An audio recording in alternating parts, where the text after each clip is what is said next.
Ammu A സജീവിന്റെ മരണത്തിൽ അടിമുടി ദുരൂഹതയാണ്. College അധികൃതരുടെ വിശദീകരണത്തിൽ പൊരുത്തക്കേടുകൾ ഉണ്ടെന്നാണ് കുടുംബം ആരോപിക്കുന്നത്. അമ്മു കെട്ടിടത്തിൽ നിന്ന് ചാടിയെന്നാണ് സഹപാഠികൾ പറഞ്ഞത്. എന്നാൽ തുണിയെടുക്കാൻ പോയപ്പോൾ കാൽ തെറ്റി വീണെന്നായിരുന്നു വാർഡൻ പറഞ്ഞത്. അമ്മു കെട്ടിടത്തിന് മുകളിൽ നിന്നും ചാടിയെന്ന് 4:30-ഓടെ വിദ്യാർത്ഥിനികൾ ക്ലാസ് ടീച്ചറെ വിളിച്ചറിയിച്ചെന്നാണ് കോളേജിൽ നിന്ന് പറഞ്ഞത്. എന്നാൽ തൊട്ടടുത്തുള്ള പത്തനംതിട്ട ജനറൽ ആശുപത്രിയിൽ അമ്മുവിനെ എത്തിച്ചത് വളരെ വൈകിയാണ്. 2.6 കിലോമീറ്റർ ദൂരം മാത്രമുള്ള ആശുപത്രിയിൽ 5:15-ഓടെയാണ് അമ്മുവിനെ എത്തിച്ചതെന്നാണ് ആശുപത്രി രേഖയിലുള്ളത്. അതായത് 3/4 മണിക്കൂറോളം വൈകി. ഇതിൽ ദുരൂഹതയുണ്ടെന്ന് കുടുംബം ആരോപിക്കുന്നു.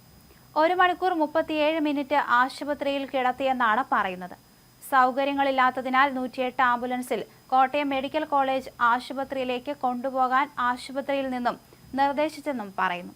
ഇതിന് തടസ്സം നിന്നത് ആരെന്ന് കണ്ടെത്തണമെന്ന് മാതാപിതാക്കൾ പറഞ്ഞു.